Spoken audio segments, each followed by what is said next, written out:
Hello, welcome to the Loop and Bar podcast. My name's Kate and I'm coming to you from North Wales in the UK.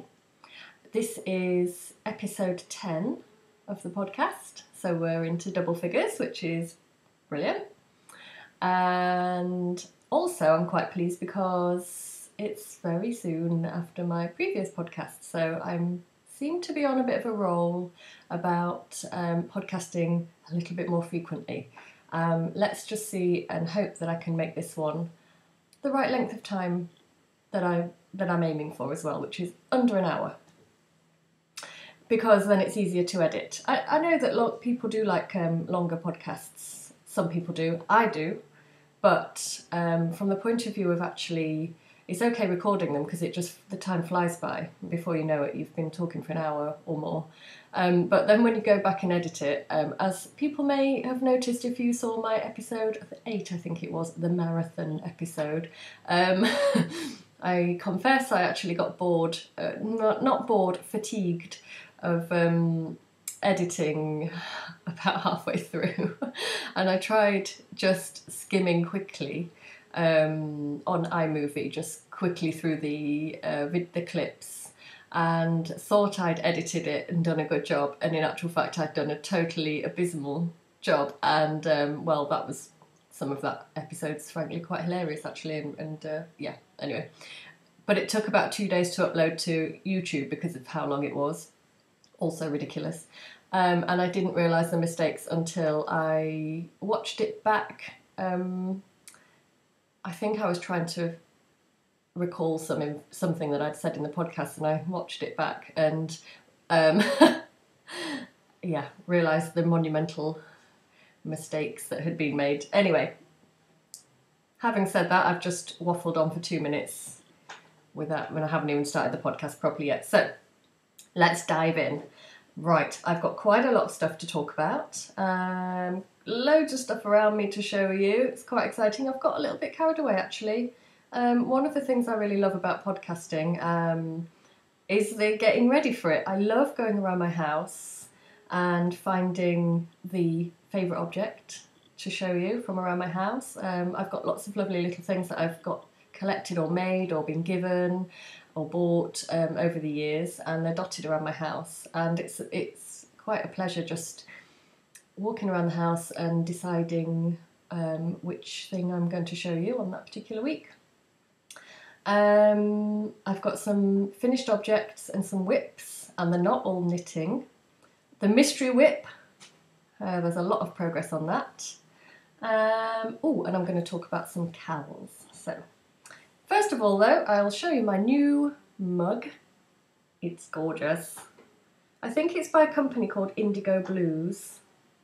I love this shape of mug. This is the second mug that I now own, which is this shape, and I absolutely love it. The other one I think I showed either on the last podcast or the one before, same shape but different company, different designer. But I just could not resist this, and it was a bargain because it was from a shop called Home Bargains, where I go to buy things like toiletries, toothpaste, soap, washing things, laundry stuff, because you get the same brands, but for about half the price, and it's a bit of a drive away, but it's totally worth it. I got really excited over the weekend. I also went to Lidl and did a full shop at Lidl for the very first time ever. I don't know if anybody in the US or Canada will know what Lidl is. I've no idea if it's as far-reaching as that, but it's basically a European supermarket that's been around in Britain for a few years now. I don't know why I'm talking about supermarkets. Oh, it's because I got this mug here. Anyway, I'll just very briefly tell you that I thought Lidl was completely amazing. I love it. I'm definitely going there again to do my shopping. It was brilliant. A really good experience. Yeah, loads better than some of the other supermarkets. And I saved loads of money and I got loads of stuff. And then I went to Home Bargains. This is so exciting for you all, isn't it? And I saw this, and it was £1.29. I mean, I would have paid a tenner. Probably not from Home Bargains, but if I'd have seen that in another shop, I'd have paid £10 for this. But no, I paid £1.29. I love it. I love it even more for that. So I've got red bush tea in here from the lovely Antonella, and it might look a funny colour, but I don't know about you, but I put milk in my red bush tea. So I think this is David's. Oh, I was going to bring the packet up to show you. From David's Tea. I think it's a Canadian company. Antonella sent me the red bush tea, and it's absolutely lovely. It's a bit hot at the moment, so I'm quite thirsty though, so I hope it cools down soon. I'm going to show you some stuff first, and then, because I do want to tell you a little bit about what's been going on the farm, and how we spent the, what was it, 2 days of summer that we had here in Wales. Oh, that's being a bit unfair there, but yeah, it feels like that. But I think I'm just going to show you some stuff first. I'm just searching around. Oh yeah, I know. And then I'll talk a little bit at intervals throughout the podcast, just to keep it all mixed up. So, I saw my best friend. She lives about 2.5 hours drive away, so I went to visit her when we went to the British Wool Show, which I talked about in a previous podcast, so that was a couple of weeks ago. And I'd had my birthday previous to that, so she gave me a birthday present.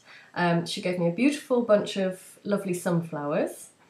Oh, the other thing that she gave me I've left downstairs. Oh, never mind. I know, I'll put a photo in. Oh, famous last words, I'll try. But one of the other things she gave me was this. It's so beautiful, and it's from the wool shop, her local wool shop, which I've been to with her, and I love it at that wool shop. It's not wool, not yarn, but it is soap, and it smells divine. And it's lanolin soap from the shop Bar Ramu. So that's the name of the shop, Bar Ramu. Made in Yorkshire.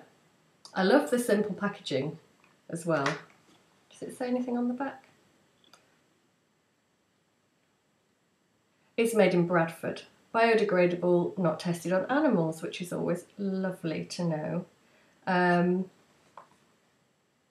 So it's, no, I've missed the N off, and I was going to try to say actual. So, natural lanolin from sheep's wool keeps skin soft, mild in use and suitable for all of the family. So it's got lanolin in it. So there's the packet, and I've taken the soap out of the packet to show you because the soap itself is very beautiful. I've been absolutely dying to use this soap. I want to put it in my shower and start using it, but I just wanted to show you on the podcast. I nearly took it out the packet to use. In fact, I did take it out the packet to use a few days ago because I thought I can't wait any longer. And I just thought, well, I'll just show the packet because it looks like the soap's in it still, because it's all still 3D. But then it had such a lovely stamp on it that I just wanted to wait and show you. It's very simple, but it just says wool fat soap. Oh, what does that? Oh yeah, WFS, so that's probably for wool fat soap. And it's just a lovely shape. Oh my God, I love soap. I love soap. I love great big lovely cakes of soap like this. Oh my God, it smells so gorgeous. It's got a really traditional smell. It reminds me of the kind of soap that maybe your gran used to have. Not in a bad way, in a good way. Like knitting. Knitting's a bit granny-like, but in a good way. Anyway, there's my soap. So now I've shown you it. Hooray, I can use it. That's going in the shower with me tonight. Very exciting. Actually, it's a bath that I have every evening. I have a bath every evening. I'm very indulgent. That'll probably go in the bath with me tonight. So I don't know if everybody else has a bath every evening. Some people don't like baths, but I don't think I could live without having a bath every evening. And I read in the bath. That's just a little bit of information about me for you. It's nice to know a bit about people's lives, isn't it? People who podcast, it's nice to have a little insight into who they are outside of their knitting activities. So that's one thing about me. I don't mind sharing. I have a bath every single night, whatever the season, whatever the weather, and I like to take a cup of tea in the bath, and I read in the bath as well. So I'm about three-quarters, I can't decide how to tell what proportion of the book I've read. Anyway, I've read nearly all of Harry Potter. Is it the 4th or the 5th one? The really thick one.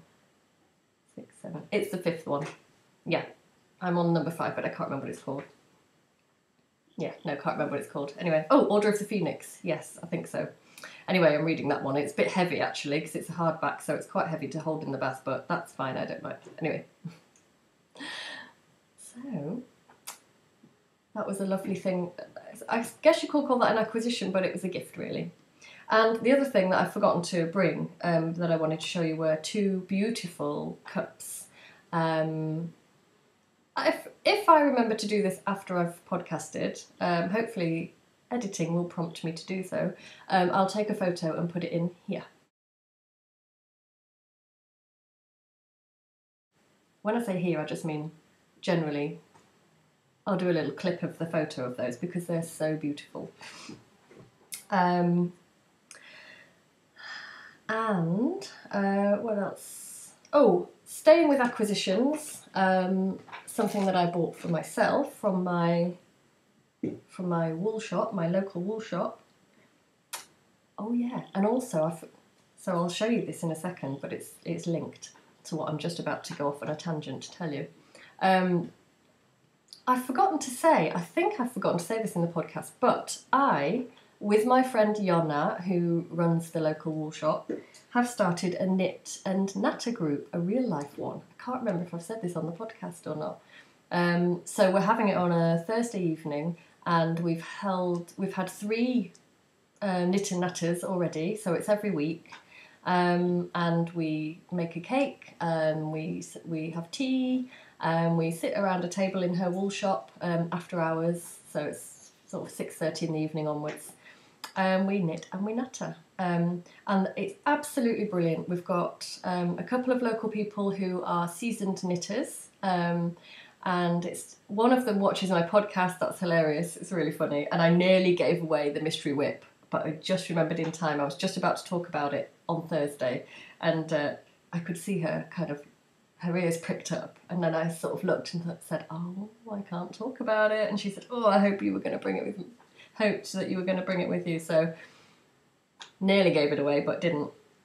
And then the most absolutely brilliant thing is that we've got a new knitter, and one of my main, apart from the social side of wanting to just go and knit and chat with people, what I really wanted to get out of the knit and natter was to introduce new people into knitting, and teach all crocheting, and yeah, get some more people on board, because it's such a fantastic thing to do.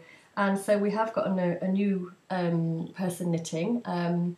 She's a lovely girl called Sarah, and she's local, and she has 2 little boys, and I think she finds it a really nice social sort of event, and a little bit of a break from the chaos of bringing up 2 very, very young boys.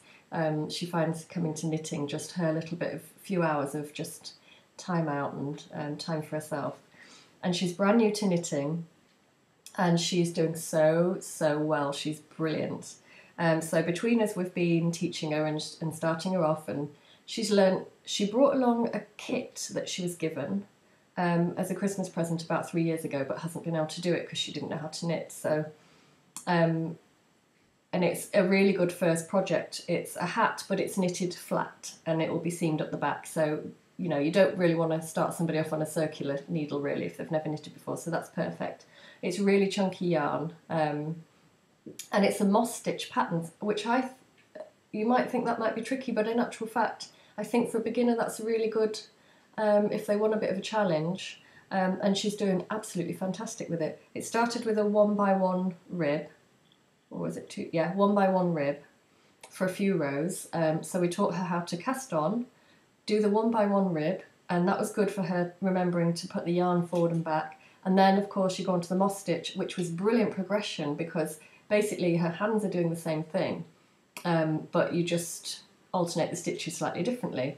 So she'd already learnt how to do the yarn over and knit a knit stitch, and then yarn over again and do the, not yarn over, but you know, do the purl stitch. So, and there's a little bit of increasing, I believe, and a little bit of decreasing, and she wants to do a pom-pom at the end of it. So she is so brilliant. She's come on, she's learnt so much in a very short time. It's such a sense of achievement for us, I think, because we've been showing her, and for her as well. So brilliant, absolutely brilliant. And while I was at my knit and natter, this is what I'm going to show you. I could not resist. I browsed the fabrics, and Jonna has some beautiful fabrics in her shop. I got 2 more, and these are going to be for project bags, which I've still been practicing making. I am going to show you one as a finished object as well. So it's coming. The Etsy shop is coming, but I'm still quite in the stages where I'm just, well, I've got to the point where I made a list and of what I want to put in the shop. So, for example, X amount of zip bags, say 5 zip ones, 5 zip bags and 5 drawstring ones. You know, I just made a little list, and then I started putting some fabrics together in piles all over my table, which you can't quite see, but there's a big load of stuff all over my table there. So there's a little bit of organising. And then it's just a case of trying to snatch a bit of time because I've been really busy, which I'll talk about after as well. So slowly but surely, the bags are beginning to be made. They're trickling in. And so this is some of the new fabric that I bought to use. This one's the Tilda fabric. It's like a mustard colour with kind of little stars on. And then this one is not a Tilda fabric, but I can't remember the make. It's a bit less expensive than a Tilda fabric, and I just thought it was beautiful. I thought it was quite old-fashioned-y looking in a way, and I think that's what drew me to it.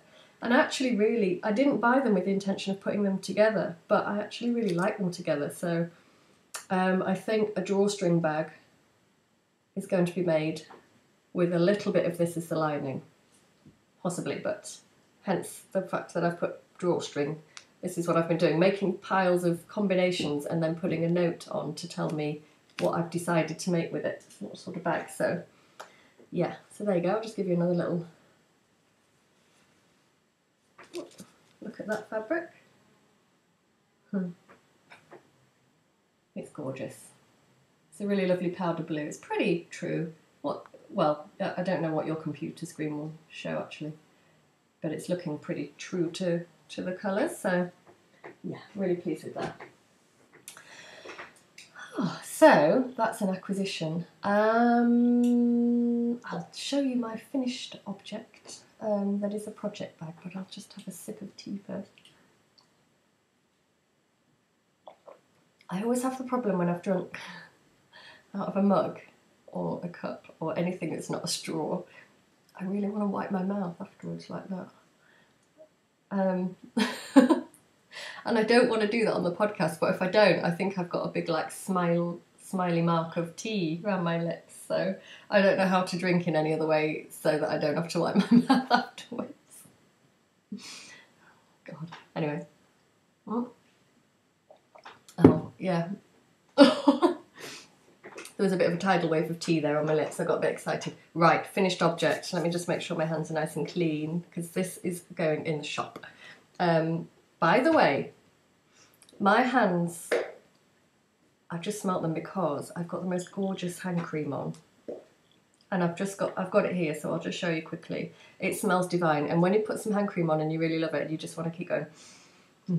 That's what I get with this. And it's from a local shop. It's not locally made. I actually think it might be American. Even though, maybe not, because it says naturally European on it. Anyway, this is it. It's gorgeous. It's ginger and lime, and I've got the soap for this as well, and it's absolutely divine. So there you go. There's one of my favourite hand creams. I've got several hand creams on the go at the moment. Okay, I've been sewing zipper project bags. I've been doing a little bit of experimenting with the different sizes and measurements. I don't seem to be coming out as a very organised sewer or designer. I tend to sort of just make one and then realise that I forgot to write down the measurements of the pattern pieces, so the next time I have to sort of just measure the bag made up and guess. So far, not that I've made loads of them, but they're all a bit of different sizes really, but that's okay. I think as long as when I list them I write the measurements of the actual finished bag down, no problem. That's just, yeah, that's just me, I think. So here is, ooh, my computer went off then. So here is one of the project bags. I've got some yarn in here just for the purpose of showing it full. And there's my label. So it's got the label on it. Now, I probably should have put the label a bit further down, but that's another thing that I'm still practicing. Before you actually box off the bottom, your pieces are flat, and I don't cut out the little box shape bit first. I put it all together as one rectangle and then do the boxing at the end. So it can be a bit hard to tell, especially when you haven't made notes about where things should be, where exactly to put your label so that it's in a good place when it's finished. But I'm happy with that, and I don't mind that it's sort of floating a little bit. That's totally fine. But next time I might just try and put it a bit further down. But that's okay. That just makes this a little bit more unique. This is a lovely stash fabric. And this is the fabric that I've used to line the bag that I showed you a couple of episodes ago, the stow bag that I made. And inside, so it's got a zip. This has taken loads of practice. Do you know what the tricky thing is for me? If anybody's got a tutorial that they can point me towards, I'd be so grateful.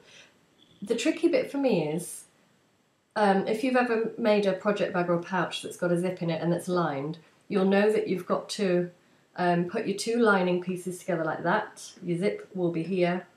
If you've not done this before, this is going to look like total gobbledygook. And then you'll have your other fabric coming down that way, like that. So fabric, zip, fabric. That won't make sense to anybody who hasn't sewn a lined fabric bag, but project bag.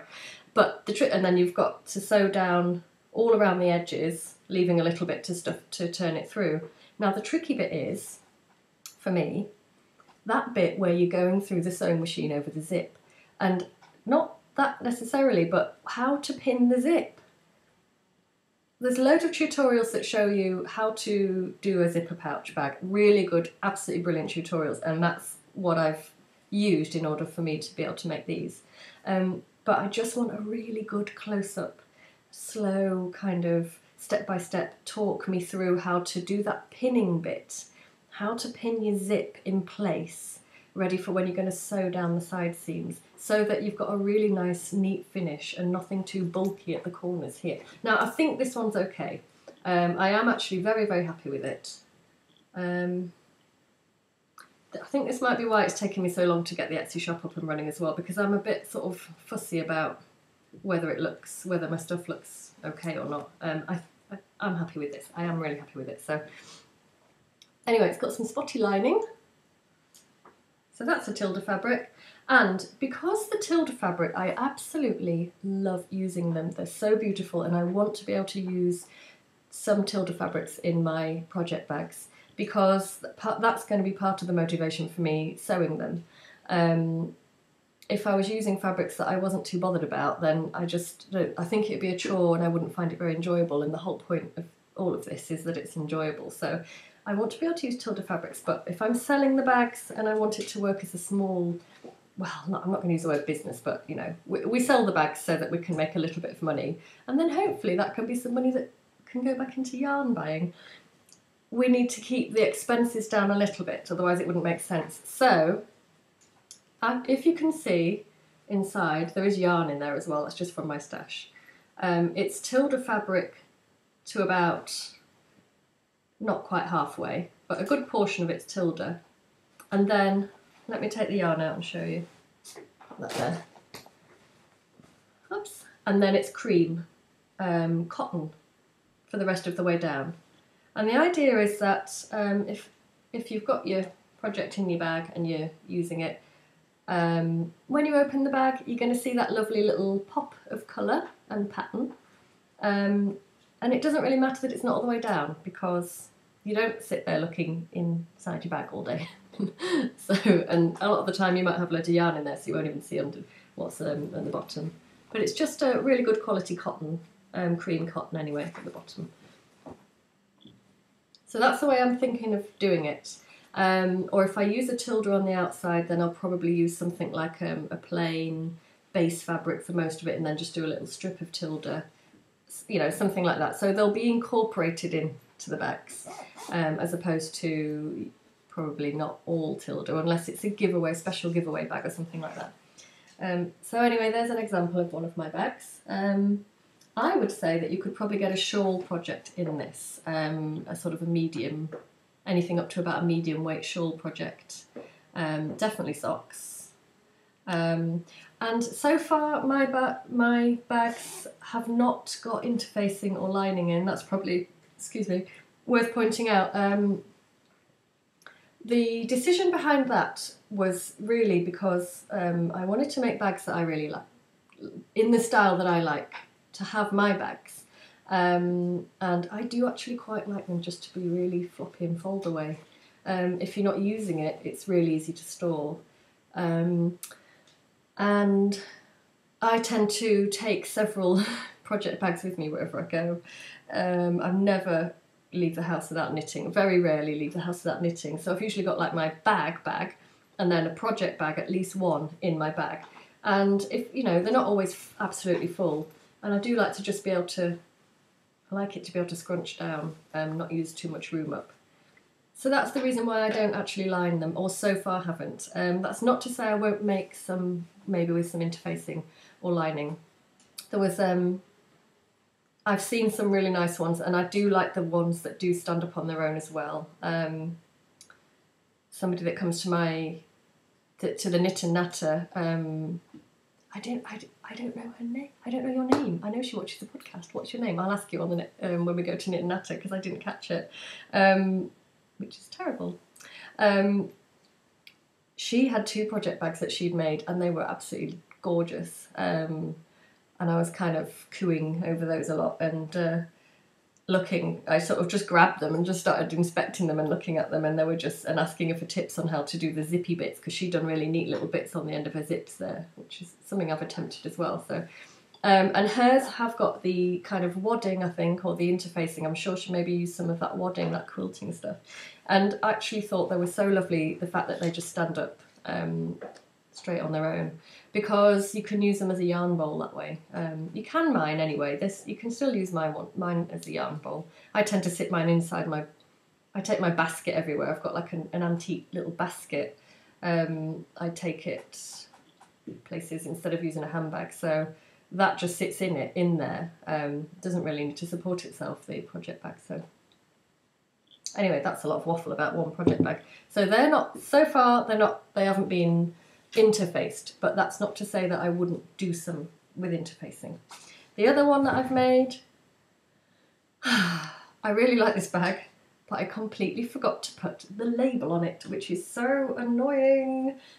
I probably can rectify that and put the label on. If not, this is just going to have to be my bag, and I'll have to make another one and not forget to put the label on. But so this one's a Moda fabric with a bit of Tilda at the bottom, and it's a, oops, it's all flat, but it's a box bottom.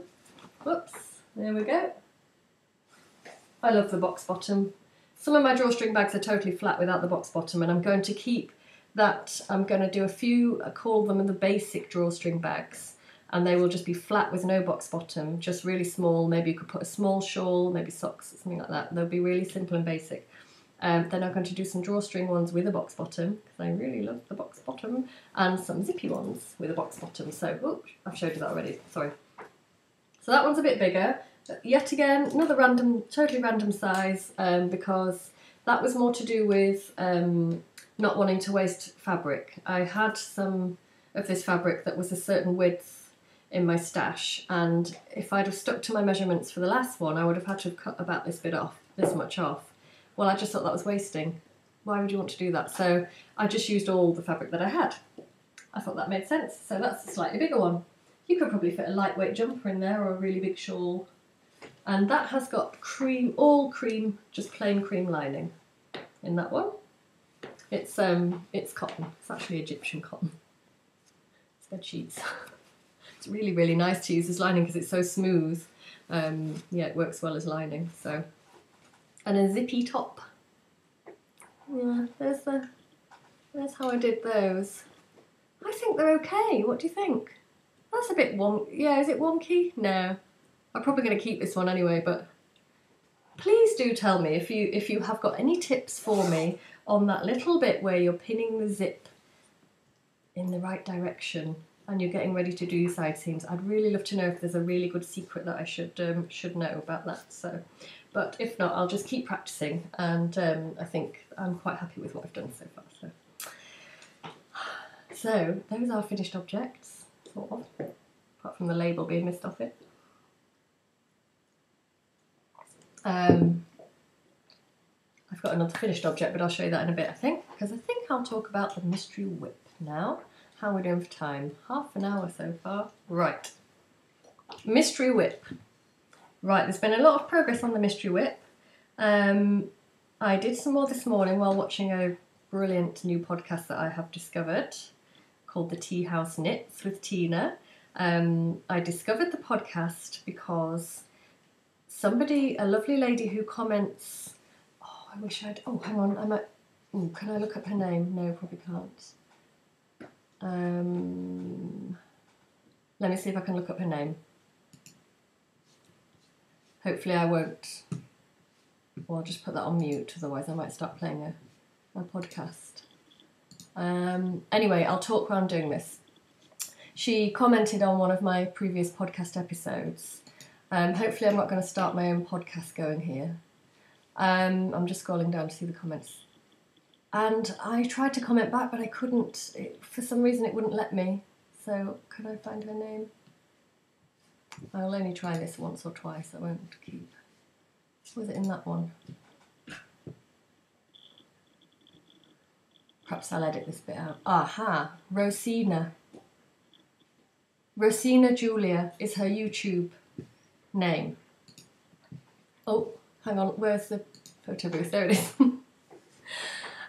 So I've got a lovely subscriber to the podcast on YouTube called Rosina Julia, and a few episodes ago I mentioned about how to pronounce the chiagu or chiaogu because I'd got those a chiaogu circular needle, and I was very curious to know if people call them chiaogu or chiagu, and because my sort of initial way to pronounce that was chiaogu. And she commented for me, as did a few other people, which was really lovely.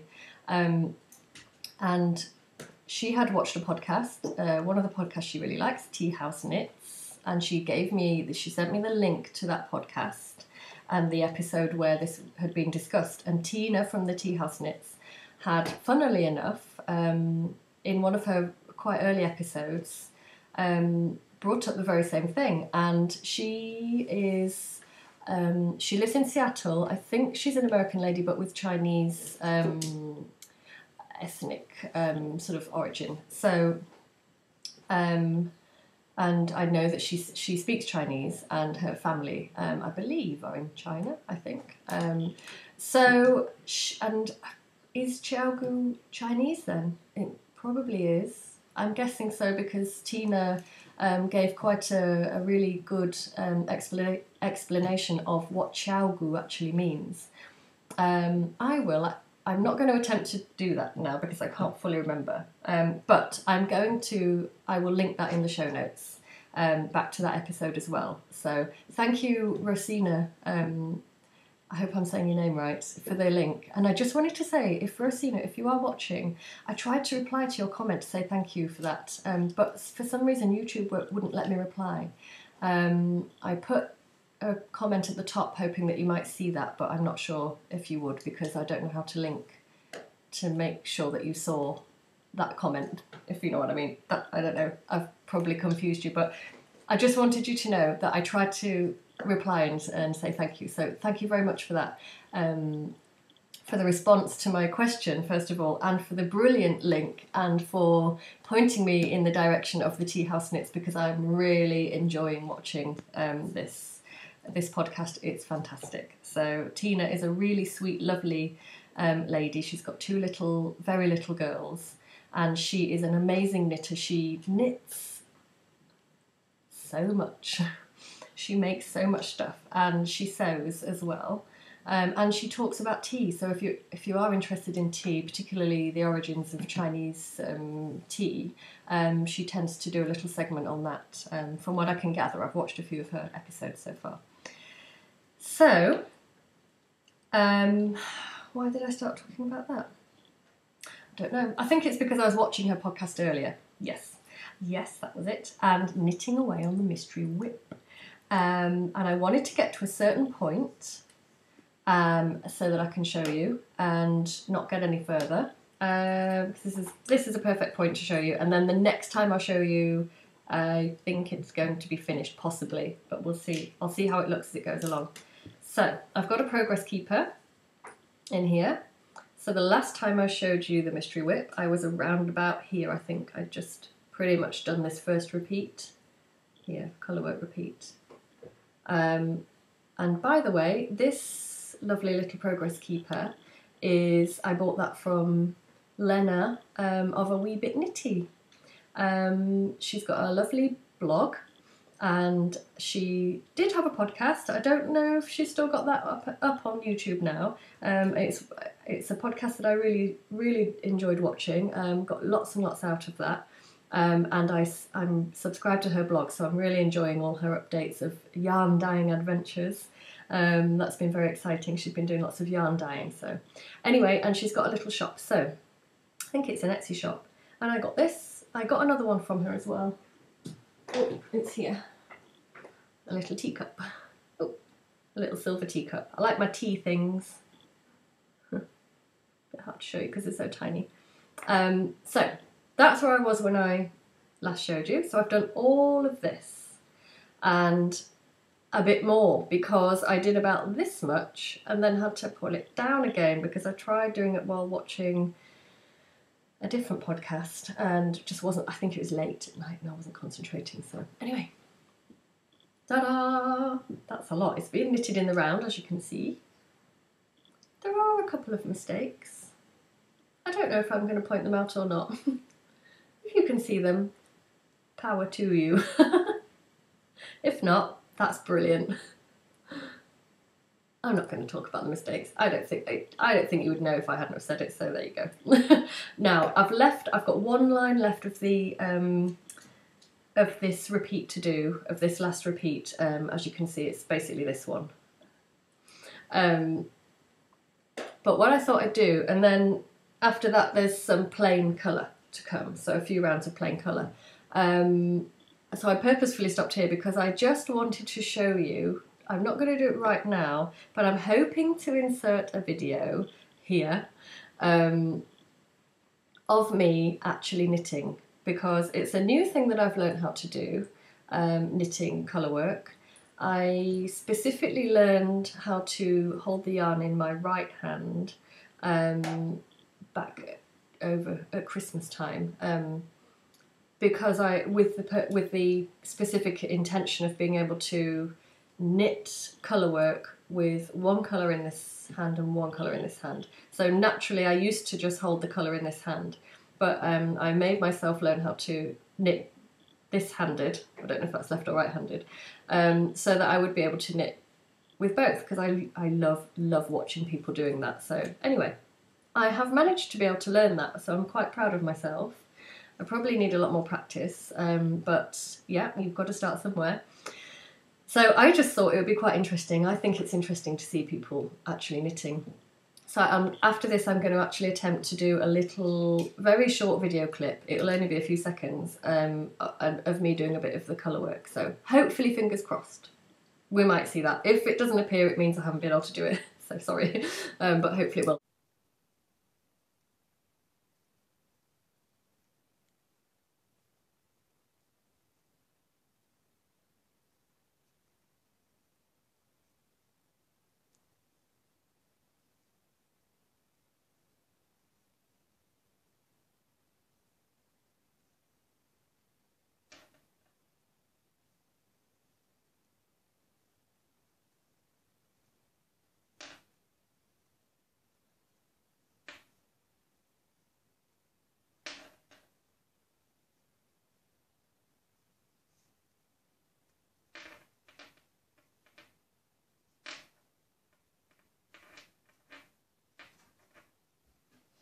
Anyway, there you go. There's a flower motif. Whoops. It's being knit on 3.5 needles. They're my Knit Pro circular. And so there's one more line of the colour work, then there's a little bit of plain. I'm just going to look at the picture without giving it away.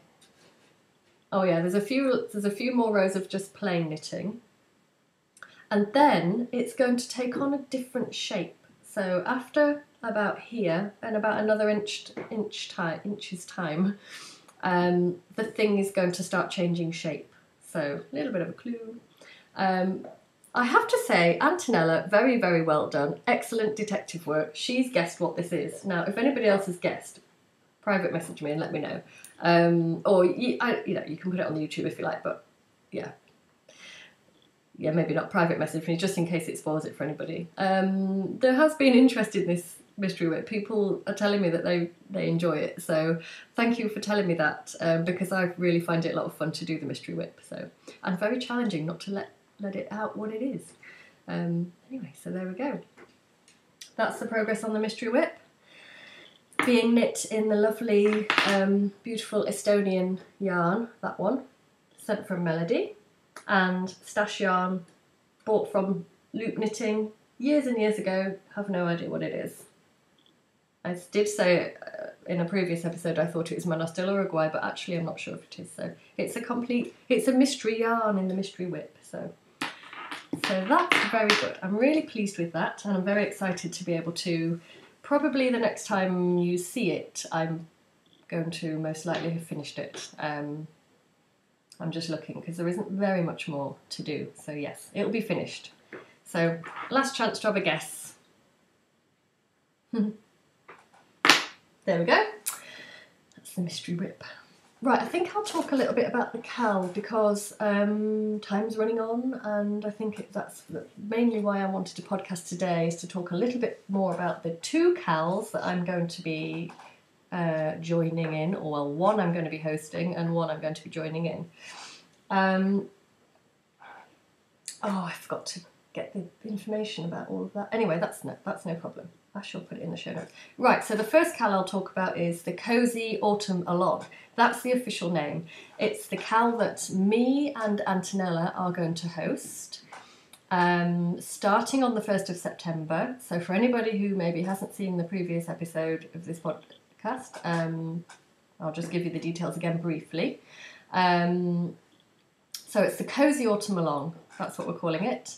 And tried to remember everything about it. Oh, I've got my notes here. It's going to run from September the 1st to October the 31st.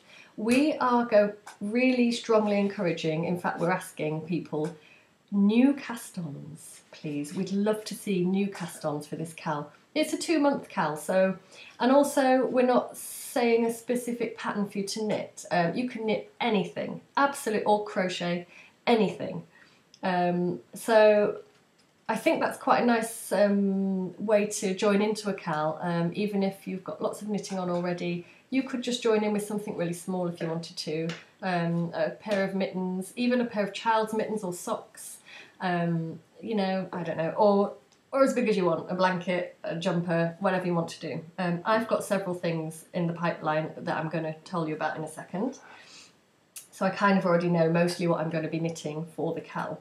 There'll be no pressure to finish your objects at all. It will be lovely to see some finished objects, and I'm sure there will be some. But no pressure to finish.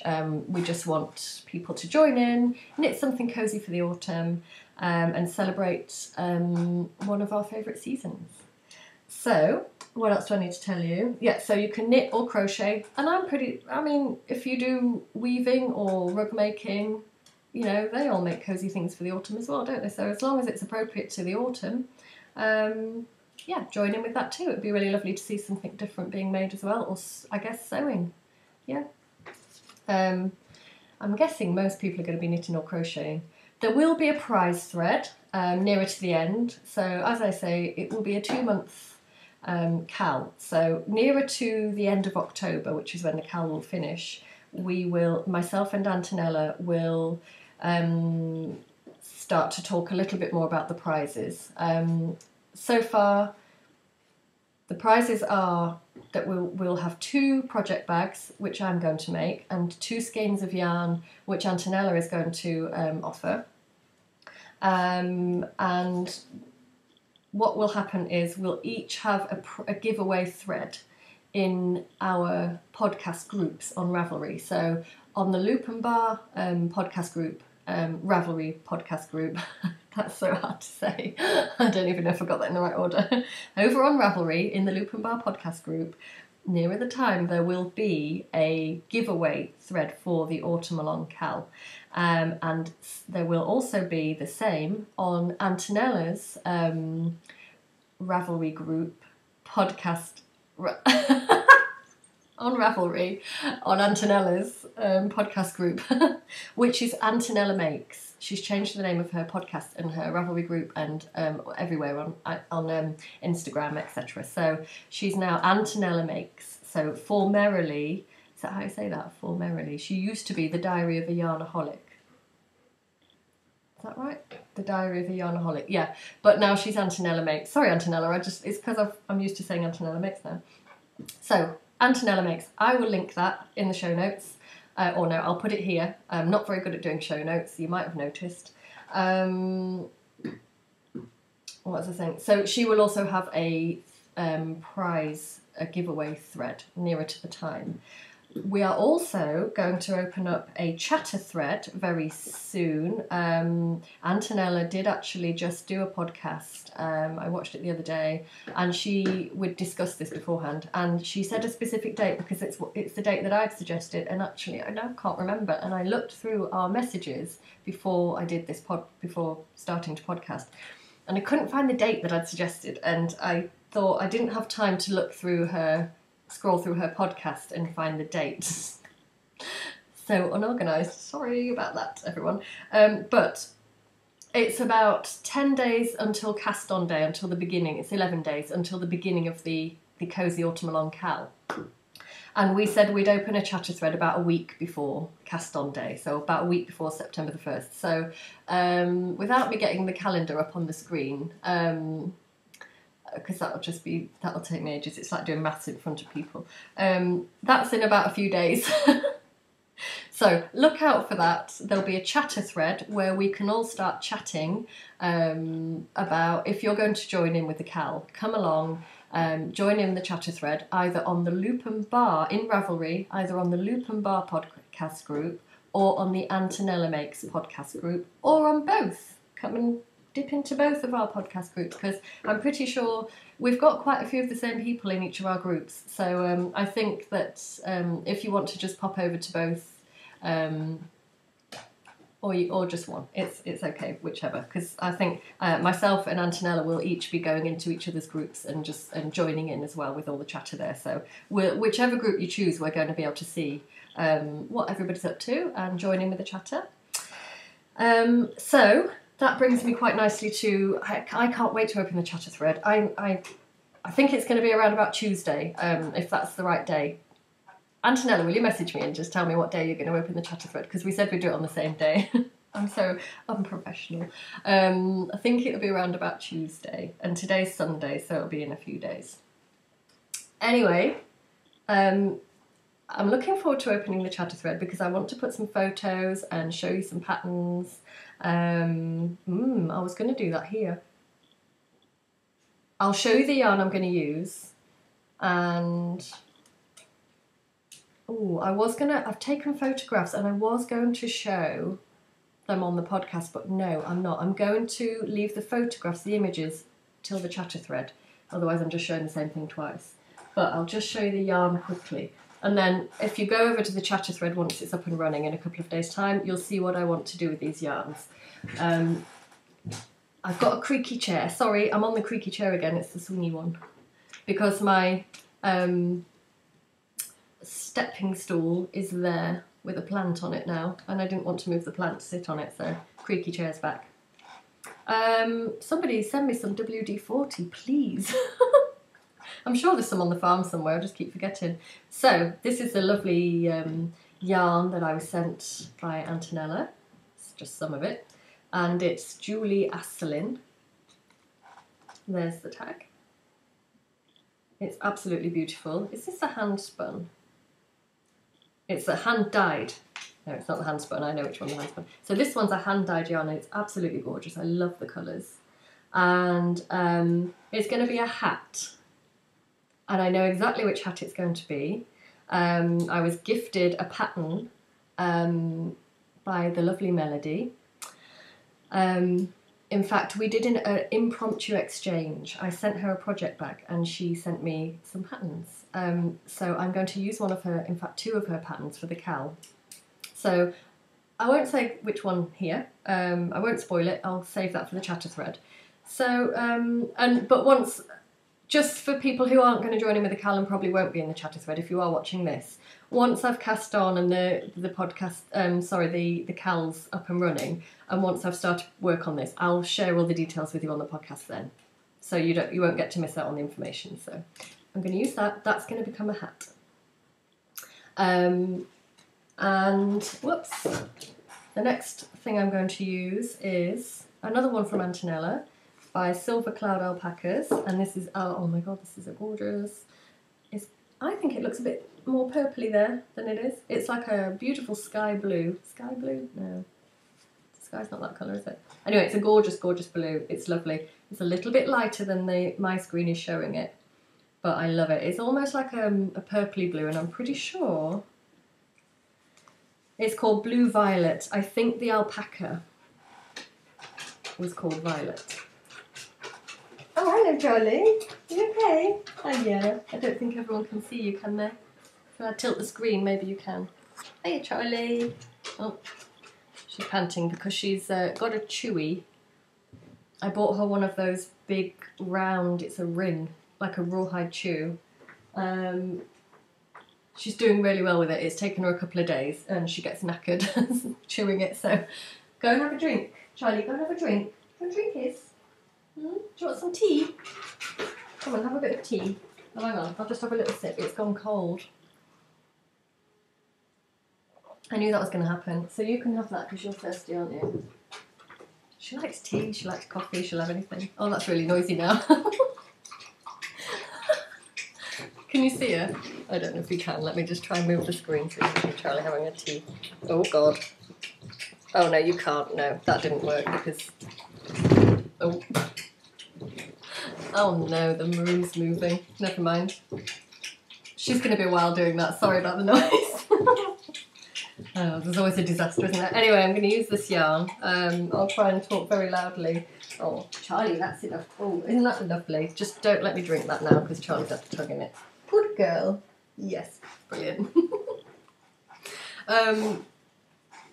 This is going to become a cowl. Now, it was going to become the golden wood cowl, which was also a pattern gifted to me by Melody of the Mandarins podcast. Did I say that already? And I want to knit that cowl. But I looked at the pattern and I looked at the yarn requirements and the gauge, and I'm not sure it's going to quite fit this, which is a shame because I just had kind of had it in my head that that was what I was going to knit with this. But I'm not sure this is quite the right yarn. I don't think I'm going to be able to make the golden wood with this. So, the other thing that I wanted to make, the other pattern that I really liked, no, what am I trying to say? What I really envisaged was a textured pattern, kind of leaf-shaped, sort of a flowing leaf motif. So kind of, is it lace? Is that called lace? Anyway, it won't be lace, it'll be like a closed lace. I know in my head what I'm trying to say, it's not coming out very well. And I've got a sock pattern that is a free pattern on Ravelry. And again, I was going to insert a picture here, but I'll wait until I start the actual project and then I'll tell you what the pattern is. Because I'll save that for the chatter thread, yeah.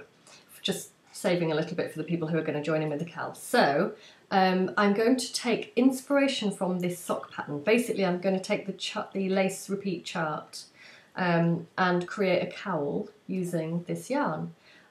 That'll be winging it. I'm absolutely no expert whatsoever in making up my own patterns. It'll be, well, we'll just see. It'll be interesting. But I'm really hoping that works because I love this yarn. I can see how beautiful it's going to be in that with that texture pattern. surely it can't be that hard. Because it's the chart's in the round, the sock's in the round anyway. So all I have to do is just basically do more repeats to make it go around my neck, in theory. So watch out for that. That's going to be very interesting and challenging, and I think that'll be good for me to have a little bit of a challenge, and that's exactly what I want that yarn to become.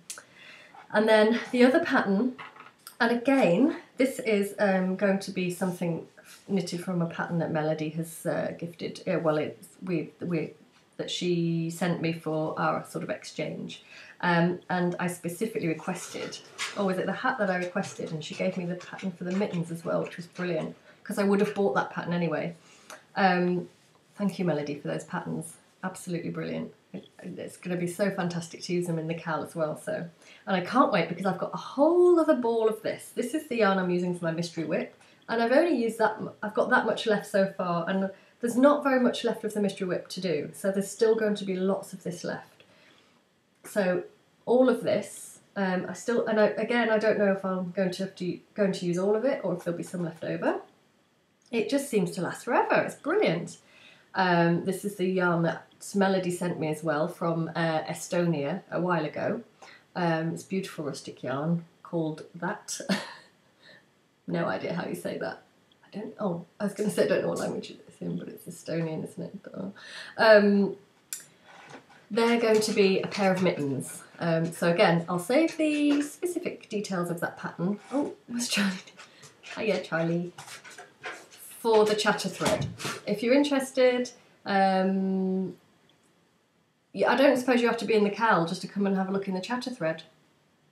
I'm not sure how that works. Do you have to be? I don't know.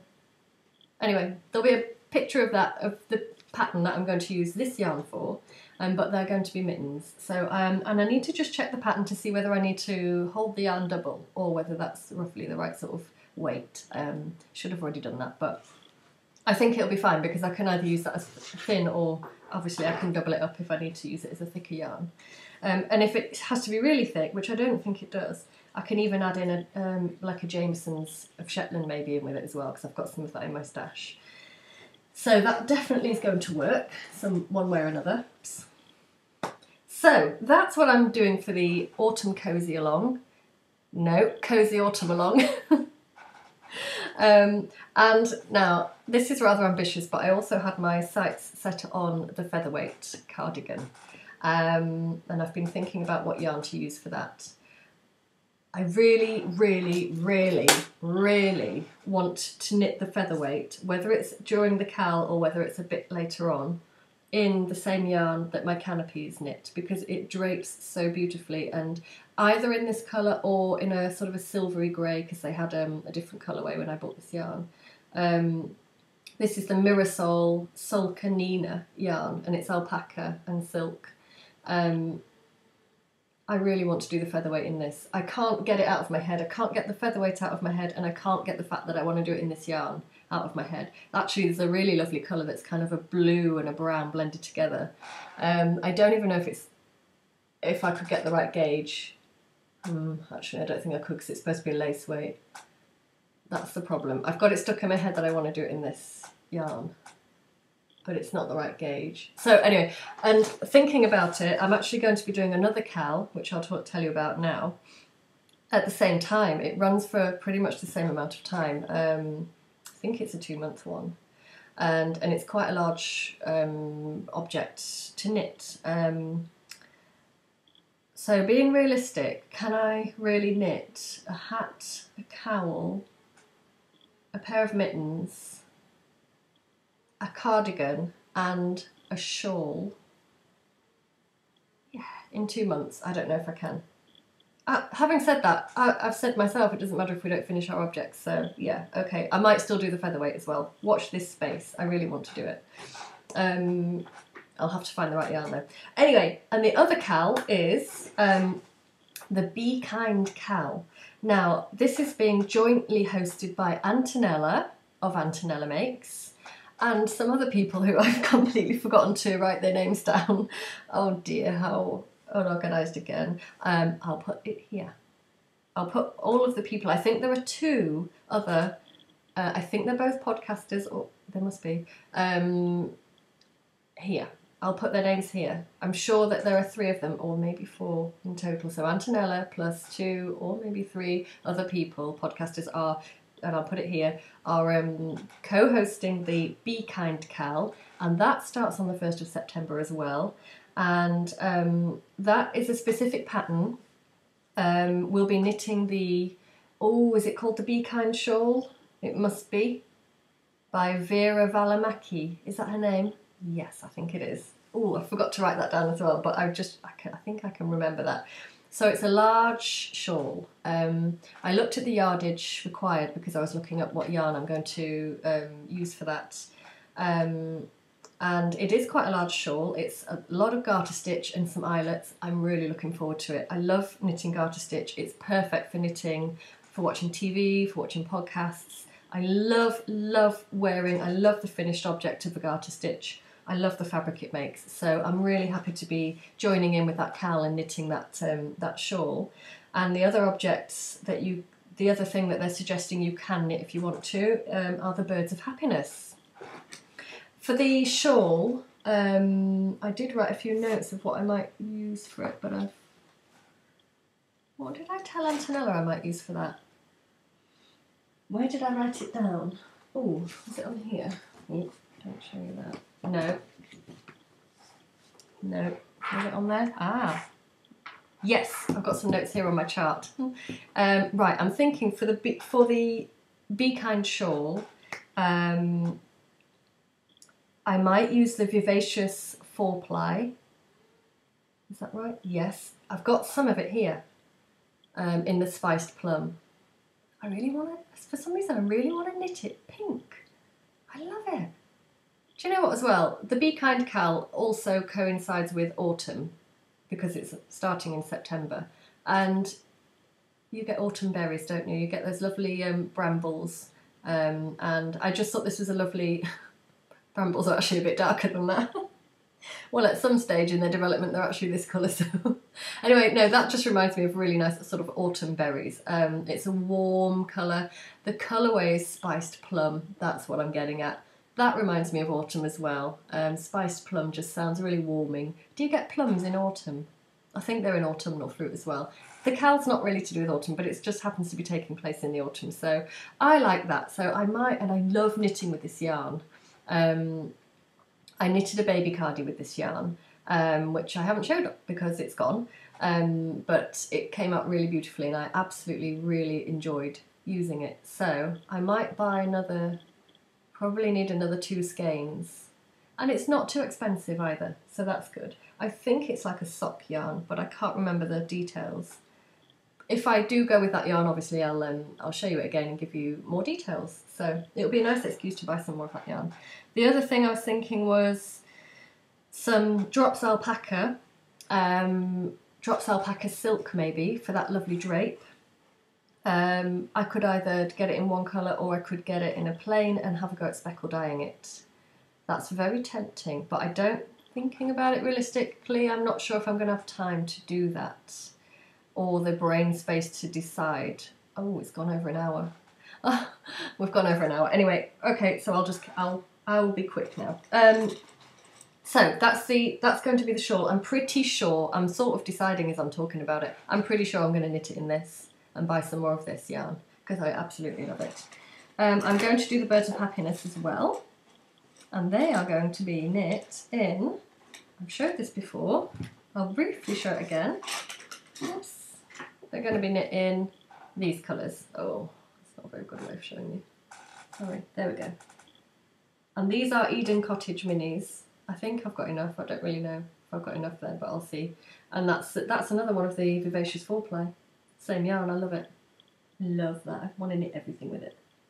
So there'll be the Birds of Happiness, and that's going to be for the Be Kind Cal. The sentiment behind, or the thinking behind the Be Kind Cal was, if you want a really nice full explanation, if you just go to the Antonella Makes podcast, because she talks about it in depth there, and tells you sort of the thinking and the meaning behind the cal itself. But I'll say it was in her most recent episode, which is actually episode 1 of the Antonella Makes podcast, so that's quite easy to remember. It's not her first podcast, but it's episode 1 of the renamed Antonella Makes. So if you want to check that podcast episode out and get some more details about the cowl, the Be Kind cowl, if you think you might want to join in and knit a shawl with us, that would be lovely. Yeah, pop along to Antonella Makes and just have a little watch of that. But I'll very, very briefly just say that it's about having sort of kind sentiments towards people. There's a lot of stuff going on in the world that's not very nice. Lots of stuff in the news that we see every day. There's lots of awful things going on everywhere. And I think that the people who are running this cowl just wanted to focus on the nicer side of human nature and remind ourselves that there are nice people out there and that we are very nice to each other and very kind to each other, and we can be, we can maybe go a little step further and think about how we can possibly just, offer a small kindness to somebody throughout the day. So Antonella was saying perhaps somebody like a grumpy neighbour or something who you might normally just ignore. Say hello to them, make the effort and, get past the grumpiness and say hello maybe, or just little things like that. But yes, so I think we just want to really focus on the kindness of human nature, the nice, positive sides of humans, of us, of people. And so I think that sentiment is going to be sort of running throughout the cowl and throughout in our minds, really, as we're knitting that shawl. And the birds of happiness, of course, because hopefully they'll bring lots of happiness. Possibly I'm going to be gifting my birds of happiness, and I'm going to be thinking about who I'm going to give my birds to once they've been knitted. So I'm going to give that lots of thought and think about who I know who it would make them happy to receive those birds. So that'll be my sort of act of kindness, hopefully. Anyway, so that's the cowl.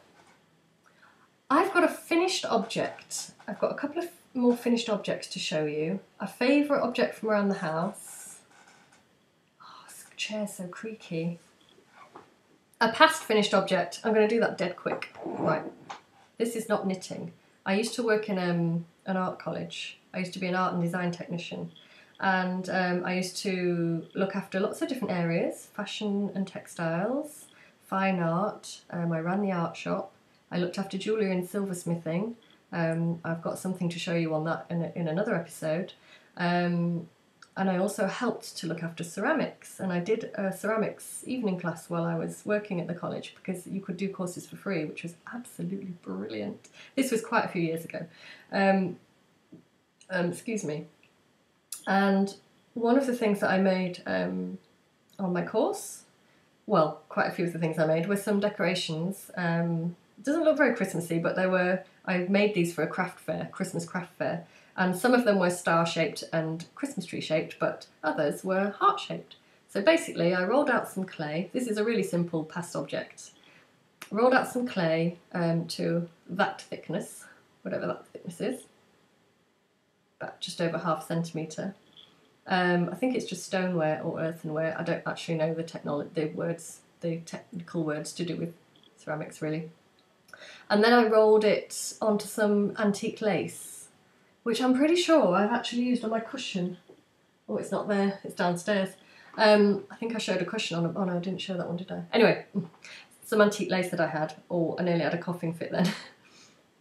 Don't have another coughing fit, Kate. Rolled it out onto some lace to get this really nice imprint, and then cut heart shapes. And then it's got some sort of glaze on it. I can't remember. It's so long ago, and I just did an evening class in it really, but it's got a kind of glaze on it. It's like a powdery. It's really matte, so it's not a glazy glaze. And if there's any ceramicists out there, you might be able to tell me. It's like a powdery matte. You paint it on and then you fire it. So that's one of my past finished objects, and that was just hanging. I've got it on my wall in the kitchen, and I was making my cup of tea before I started the podcast, and I saw it and I thought, oh, I'll just show that because it just shows a little bit of some of the other crafts that I've done in the past, and that I'm really interested in as well. So I've got quite a few of those, and they come out and they're hung on the Christmas tree every year in various different shapes. I'll very quickly show you because I've finished my boxy tea. I was Did I talk about that in the last podcast? I think I've shown you the start of this. I'm pretty sure I have. But, oh, it's on a hanger. I finished it. All I had to do, when I showed you it before, if I did show it before, I think I did, all I had to do is the hem. So I've done the hem. There it is. I just basically rolled it up and hand stitched it. I wonder if I can show you the stitches. I'm pretty sure. Do you know what? It was really no, you're not. No, sorry, there's not a good enough camera. But anyway, there's the boxy tee. I love it, and I have actually. I was going to wear it to podcasting, but I didn't in the end. But instead, I'm really pleased with it. I love it.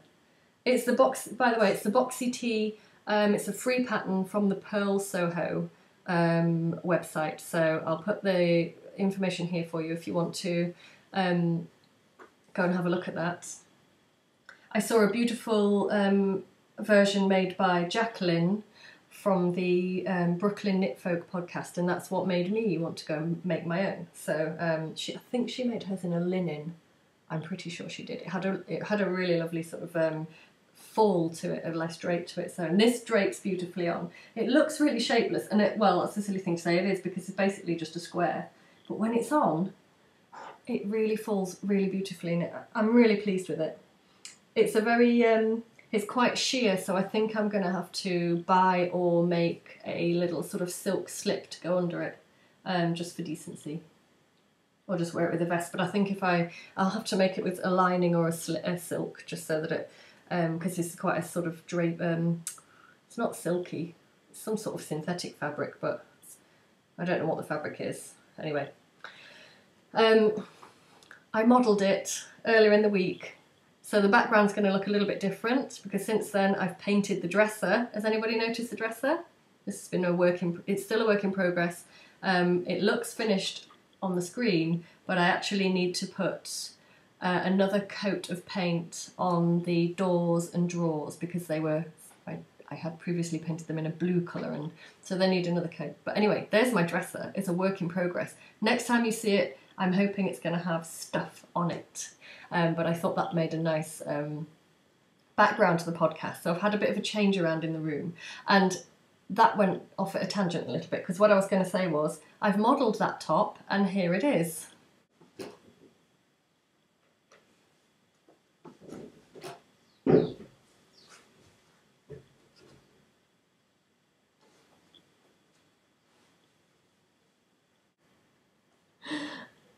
So hopefully you just saw a little bit of a video insert of me modelling the top. And I've also done a little bit of, I've modelled a dress for you as well, because I've spoken about the fabric, the bird fabric, and I've showed the bird bag.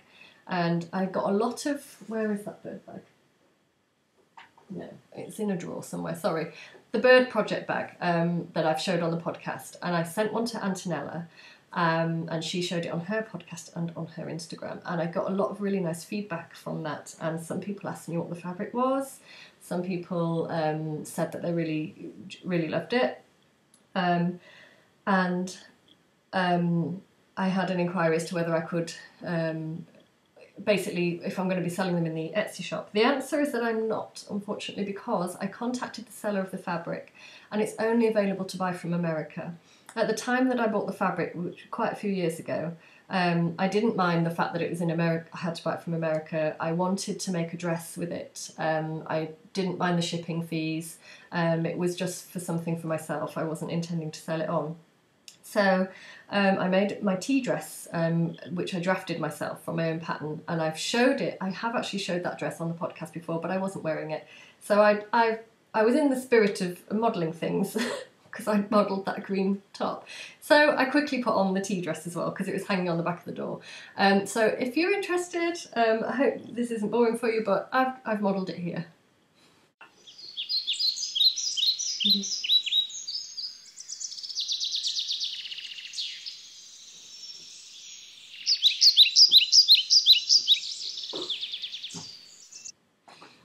So hopefully you just saw a little video clip of me wearing the bird tea dress as well. Yes, I'm not going to be able to make any project bags, any more project bags out of that. I actually asked the seller as well. Well, one, could I buy the fabric anywhere other than the UK? Than the USA, and the answer unfortunately was no.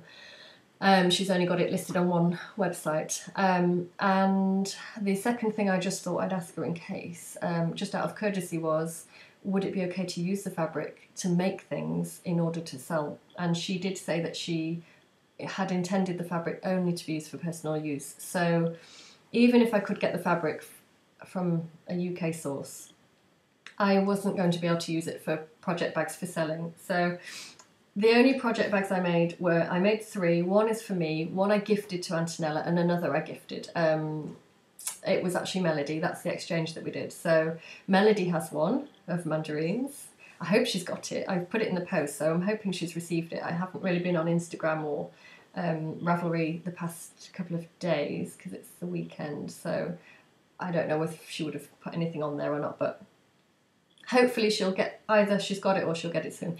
So there's only 3 in existence, so I just wanted to show you, just that fabric again in all its glory, because unfortunately I'm not going to be able to make and sell anything using that lovely bird fabric. If you want to know where I got that from, and if you want to buy some for yourself to make something beautiful with, there is a very gorgeous shop.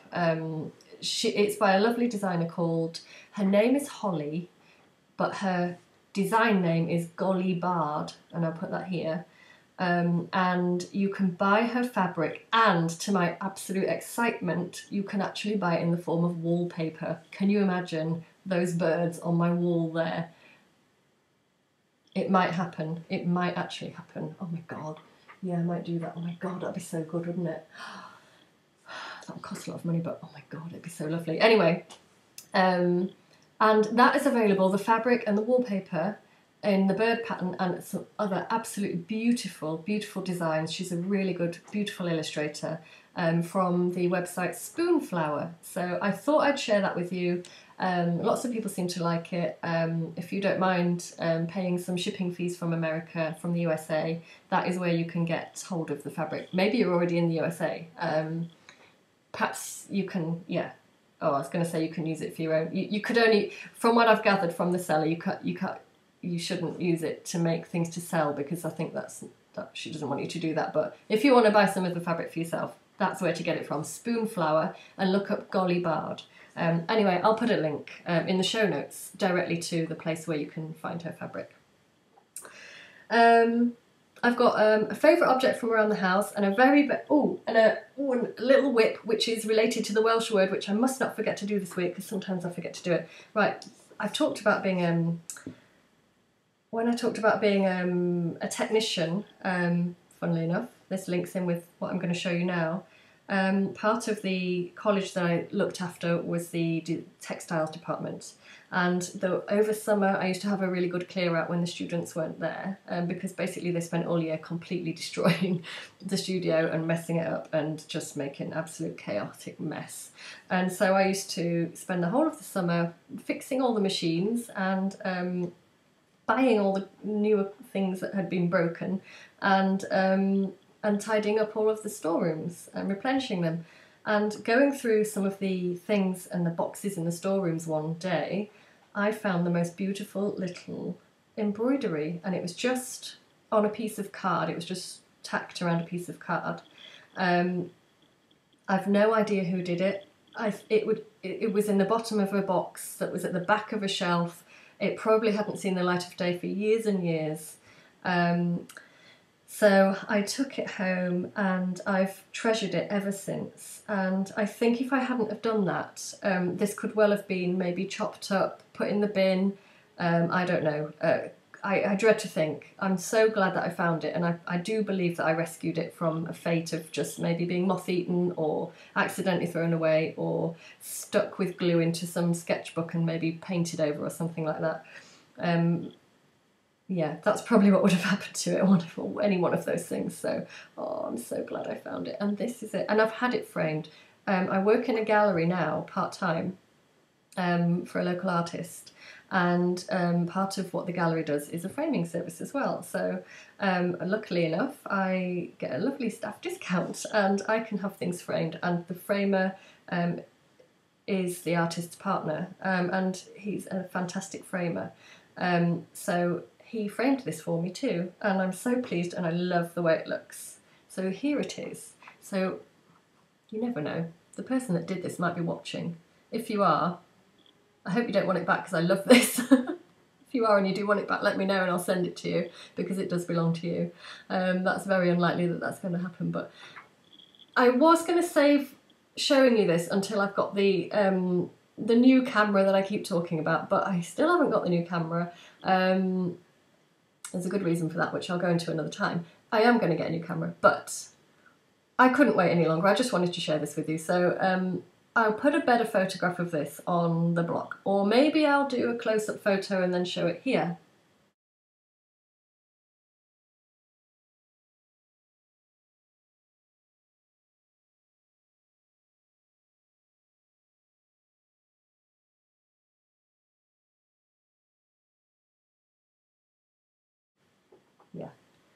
Yeah, because you'll get a bit more detail. This camera doesn't show up very much detail, and it would be a shame not to show you all the beautiful stitch details. It's a little meadow, and from what I can gather it's thistles, I think. I used to think it was echinacea, but I think it's a bit of wheat, a bit of, is it cow parsley? Anyway, it's sort of British meadow, isn't it? It's just so gorgeous, all those little stitches.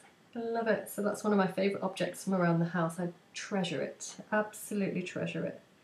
I actually very gently washed it when I brought it home because it was very musty smelling and quite dusty, and I just hand washed it in very gentle, mild soap.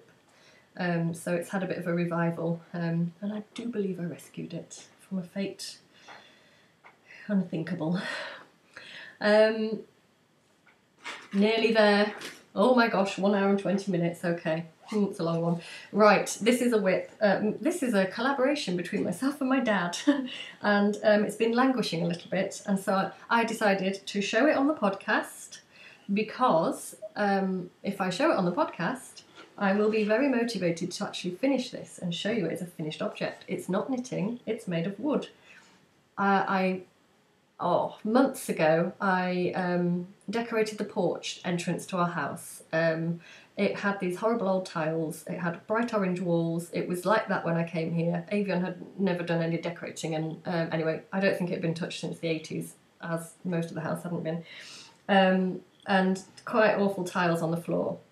So I put down a wooden floor, painted the walls a very soft cream pink, and I actually put wooden panelling on the wall over the tiles. If I can do it, if I can find some photos of before and after, I'll put them here. So that's my DIY project. And what I wanted, there was a little sort of, along the top of the panelling, there's a small ledge that runs around the sort of wall of the porch.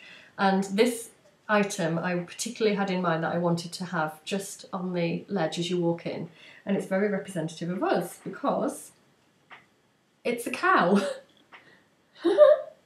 I just wanted a wooden cow. I saw one on Pinterest and I wanted to recreate it. It needs painting, that's why it's a WIP. So I need to paint this. I think I'm going to have to try and get some chalk paint. I've got white, but I need to get some black. And then it will be finished and it can go where it's supposed to go, to the entrance of our house. Because obviously we're on a dairy farm and Avion is a dairy farmer, so I just thought that would be absolutely brilliant. And my dad made it, he cut it out of the wood for me. He brought his jigsaw and he brought this wood with him when he came to visit me quite a while ago. And I drew the cow. Well, we both did, we both had a go. We collaborated, we both drew it from a picture off the internet. And he cut it out for me and sanded it all down, and I just have to paint it and then it'll be finished. So that's my WIP, and over the next few weeks I'll try and get that finished and show you, and I'll probably show you a picture of it in its rightful place as well.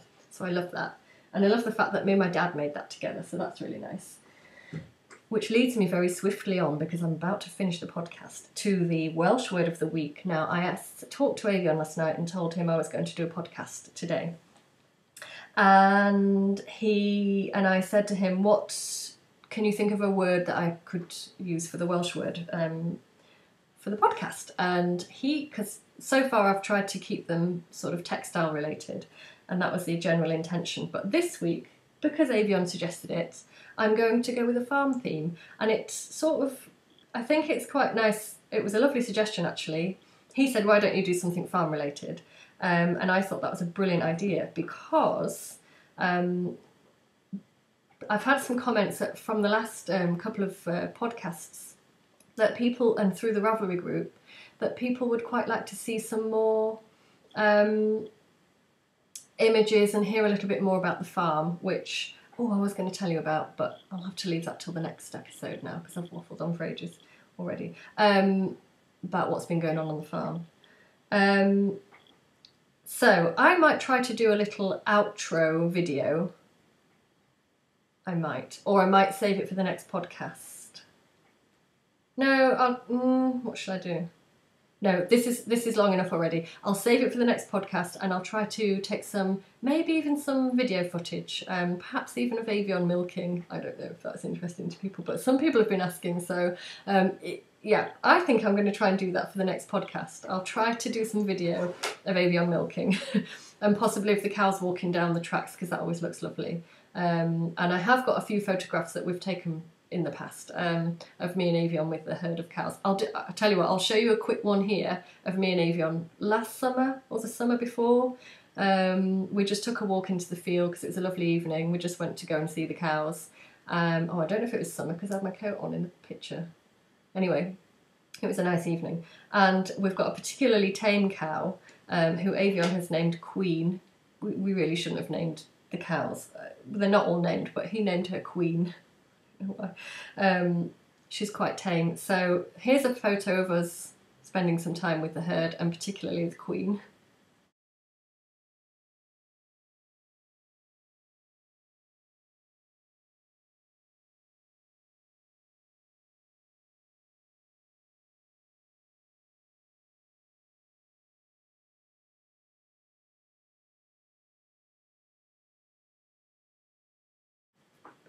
And so the Welsh word, inspired by Avion and by some requests of some of my lovely subscribers and people who are in my Ravelry group for more farm-related things, is the word for cow or cows. So one cow is a buwch, and cows, plural, is bichod. Now what's the word for calf? That's relevant because I've been looking after calves this week. I'll tell you more about that in the next podcast. I've been really busy spending some time looking after some slightly poorly calves who have needed some TLC. I need to go out in a minute and do a little bit more of that. So the word for calves is, am I going to get it right? One calf is saw, and more than one calf, I believe, is soyai. I think that's right.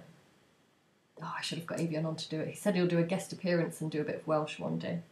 Anyway, definitely cow is buwch, and cows, plural, are bichod. So there you go, there's the Welsh word of the episode. Yeah, I'm quite proud I didn't forget to do that this time. Is there anything else I need to just mention? The giveaway. Remember my giveaway. I'll just grab the bag to show you. I've got it in this other bag to keep it safe. So this is the giveaway bag. This is the over 200 subscribers. I've got 260 something now, which is brilliant. I'm giving this bag away. I'm going to draw the winner on the 31st of August. So that's, 10 days away, I think. If you would like to win this bag, come over to the Loop and Bar podcast Ravelry group and look for the giveaway thread, and you can see how you can win the bag. So there you go, just a very quick mention there. I've had something like over 30, is it 30? 20 or 30 people already wanting to enter the giveaway. So thank you so much for everybody who's shown an interest and supported me by entering the giveaway. It's a real boost, and I'm really looking forward to seeing who's going to win it. So thank you to those who have already entered. And if you want to have a go at winning that project bag, come along to the Ravelry group and just pop over to the giveaway thread. I've written a little bit about what you need to do, which isn't very much at all. What else to tell you? Giveaway.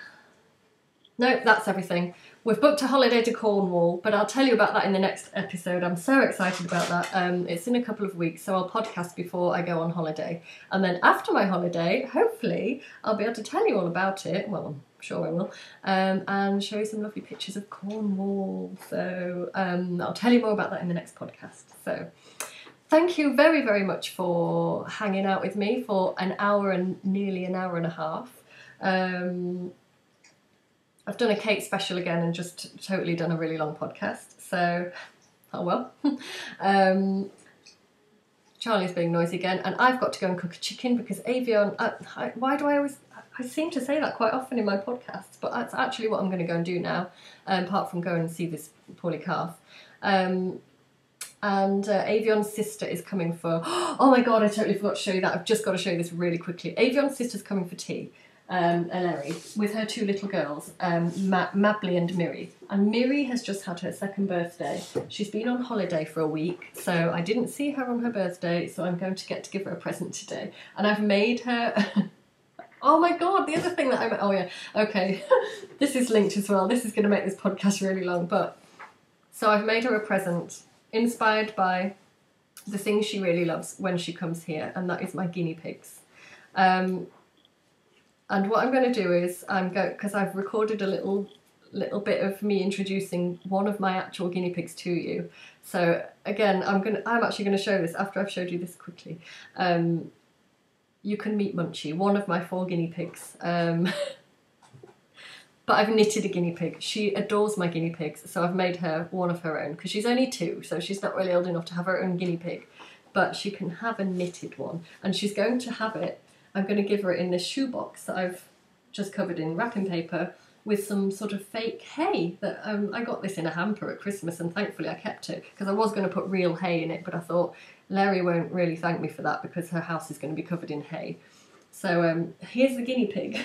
It's quite a retro looking guinea pig. The pattern is, I showed it on the podcast, didn't I, last time? Gertie guinea pig, Gertie guinea. This has turned out a little bit different to the picture in the pattern. I don't know how well you're going to be able to see it because, she got the proper eyes, look. I bought the little Trimmets eyes, teddy bear eyes. There's her little nose. And she's got a little fluffy bum. And little feet. Oh, she's got a bit of hay on her. Oh yeah, so there you go. There's Miri's little guinea. I'm sure she's going to love it. And it's in its own little nest. So she's going to get that very soon because she's going to arrive quite soon. So I need to get that chicken in the oven as well and write the card, which I haven't done yet. So if anybody's interested in seeing my actual guinea pig and meeting Munchie, stick around. If not, you can just turn off now. That's fine because you've hung around for ages already. But if you do want to meet Munchie, here she is. Yeah. Thanks for watching, and I shall see you in the next episode. Bye.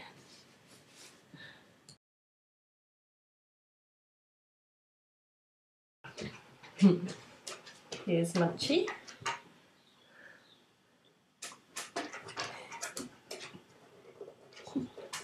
She's a little fatty. Here she is. She's got a Mohican. She's a bit squashed. Oh. Sorry, Munchie. Sorry, darling. How can I do? If I just put it like that. There we go. You can see what Munchie looks like from the side. She doesn't really like being inside. She likes to be outside on the grass with the others. There she is. Oh, let's do it like that. Yeah, she's my little fatty squishy guinea, aren't you? Mm-hmm. I'm gonna go fatty squishy guinea. Yeah.